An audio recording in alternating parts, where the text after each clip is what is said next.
சீமான் அவர்களுக்கும் விஜயலட்சுமி அவர்களுக்கும் ஒரு பெரிய போரே போயிட்டு இருக்குங்க. நான் என்னன்னு சொல்றது, ஆனா இதுல விடுற வார்த்தைகள் எப்படி இருக்குன்னு பாத்தீங்களா? ஆளாளுக்கு ஒவ்வொருத்தவங்க ஒவ்வொரு மாதிரி விடுறாங்க. இவங்களுக்கு வேணா அநாகரிகம் இல்லாம இருக்கலாம், ஆனா பாக்குற நமக்கு எவ்வளவு அநாகரிகமா இருக்கு. இது நான் மட்டும் சொல்லல, எல்லாருமே இததான் சொல்லிட்டு இருக்காங்க. பாலியல் வழக்க இது தப்பு, இப்படி எல்லாம் பண்ணக்கூடாது, இவங்களுக்கு தண்டனும் சொல்ற இவங்கதான் பாலியல் வழக்க விளையாட்டாகவும் ரொம்ப கலாச்சி பேசுறதாவும் பிரஸ் மீட்ல நடந்துட்டு இருக்கு. இதை எல்லாமே இப்போ உங்ககிட்ட சிகப்பு நாடா சேனல்ல காமிக்க போறோம். சோ வாங்க வீடியோக்குள்ள போகலாம். நான் உங்கள் சிவரஞ்சனி, சிகப்பு நாடாவில் இருந்து. சீமான் அவர்கள் ரீசெண்டா ஏர்போர்ட்ல நடந்த பிரஸ் மீட்ல நிறைய விஷயங்கள் பேசியிருந்தாரு. அதுல மும்மொழி கொள்கையை பத்தி சொல்லும் போது இந்த மாதிரி ஹிந்தி வந்தா தமிழ் அழிஞ்சிரும் சொல்ற அதே விஷயங்களை தான் சொன்னாங்க. ஆனா இதெல்லாம் ஒரு பக்கம் இருக்கும் போது பிரேமலதா விஜயகாந்த் என்ன சொன்னாங்கன்னா, ஹிந்தி மொழி கொள்கை தேவையில்லைன்னு நாங்க சொல்லவே இல்லை, மக்களுக்கு என்ன மொழி பிடிக்குதோ கத்துக்கிட்டோம், ஆனா தாய்மொழியை காக்கணும் அப்படிங்கிற மாதிரிதான் அவங்க சொன்னாங்க. இப்போ அவங்கள பத்தின விஷயங்கிறத தாண்டி சீமான் அவர்கள் இத பத்தி என்ன சொன்னாருங்கிறத போய் கேட்டுட்டு வாங்க. அரசியலா நான் எடுத்து வைக்கிற கருத்துக்கு இப்ப நான் கேட்கறது, புதிய கல்விக் கொள்கையில கம்யூனிஸ்ட் காங்கிரஸ் நிலைப்பாடு, மும்மொழி கொள்கையில உங்க கருத்து என்ன இருக்கா? இருக்கா? கேவலமா இல்ல?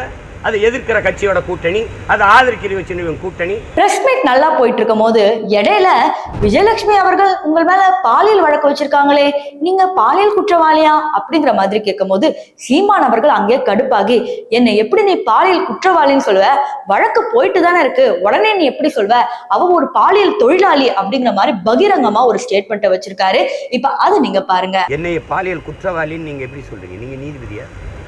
ஒரு பாலியல் தொழிலாளி அவர், அதுக்கு ஆதாரங்களை நான் காட்டலை. நான் எவ்வளவு 15 ஆண்டுகள் கண்ணியமாக இருந்தபோது நீங்கள்லாம் என்ன பிடுங்கினீங்க? ஆனால் அவள் தான் பொண்ணு, அவளுக்கு தான் மனசு இருக்குது, அவளுக்கு தான் காயம்பட, அவளுக்கு தான் நீதி. எங்கள் வீட்டில் பெண்கள் இல்லை, என்னை பெற்ற தாய் இல்லை, என் உடன் பிறந்த அக்கா தங்கைகள் இல்லை, என்னை நேசித்து நிற்கிற உலகம் முழுமைக்கு என் சொந்தங்கள் இல்லை, என்னை உயிராக நேசித்து வந்து வாழ்கிற என் மனைவி இல்லை, அவளுக்கெல்லாம் மனசு இல்லை, காயம் இல்லை. ஒரு சமூகத்தை நேசித்து நிற்கிற ஒரு மகனை முச்சந்தில் நிச்சு தினம் அவமானப்படுத்திக்கிட்டு இருக்கிறீங்க. உங்களுக்கெல்லாம் என்ன, உங்களுக்கெல்லாம் தகுதி இருக்குது? அரசியல் தலைமையில் பெரிய தலைமையை பண்பாடு மிக்க என்னடா அந்த நாட்டை புண்ணியவானும் கண்ணியவானும் ஆண்டுகிட்டு இருக்கீங்க?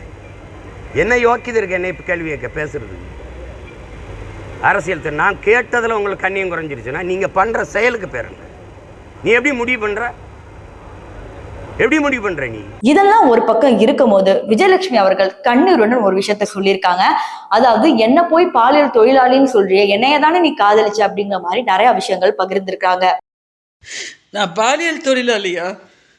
பாலியல் தொழிலாளியாடா நான்?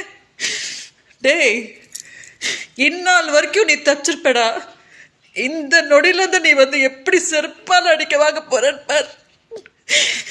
பாலியல் தொழிலாளினா நான் இன்னைக்கு எங்க அக்கா வச்சுட்டு பெங்களூர்ல தவிச்சுட்டு கிடப்பேனடா. நாசமா போவடா நீ, நாசமா போவடா.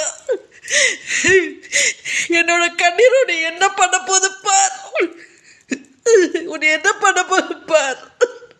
இதெல்லாம் ஒரு பக்கம் இருக்கும் போது சீமான் அவர்கள் சொல்றது, அண்ணா யூனிவர்சிட்டியில ஒரு விஷயம் நடந்துச்சு, அந்த இடத்துல ஒரு விஷயம் நடந்துச்சு, எத்தனை ஸ்கூல் பசங்களுக்கு பாலியல் வன்முறை நடக்குது, இதெல்லாம் உங்க கண்ணுக்கு தெரியாது, ஆனா நான் பண்ண ஏதோ ஒரு விஷயம் அது உண்மையா இல்லையானே தெரியாது, அதுக்குள்ள என்னையவே குற்றம் சாட்டுறீங்க, என்னை பார்த்து அரசு நடுங்கிடுச்சு, என்னை பார்த்தா எல்லாரும் பயப்படுறாங்க, என்னை அசைச்சு பார்க்கணும்னு நினைக்கிறீங்க அப்படிங்கிற மாதிரி ஒரு விஷயத்த சொல்லியிருக்காங்க. இந்த நாட்டுல இவ்வளவு பிரச்சனை இருக்கு, இவங்களா வாய் திறந்தது எங்கே? அம்மையார் கனிமொழி இந்த அண்ணா பல்கலைக்கழக அந்த பாலியல் வன்கொடுமைக்கு, பொள்ளாச்சி பாலியல் துயர கொடுமைக்கு நாடங்களும் 9வது படிக்கிற பிள்ளையா 4 வாத்தியார்கள் சேர்ந்து கற்பமாக்குனாங்களா, அதுக்கு வாய் திறந்தது தங்கச்சி ஸ்ரீமதியுடைய படுகொலையில். அதில் அந்த கொலையில் அந்த சாவில் என்ன, அதுக்கு கருத்தென்ன? மனநலம் பாதிக்கப்பட்ட பெண்ணை 8-10 பேர் சேர்ந்து வன்புணர்வு செஞ்சானே, அதில் உங்கள் கருத்தென்ன?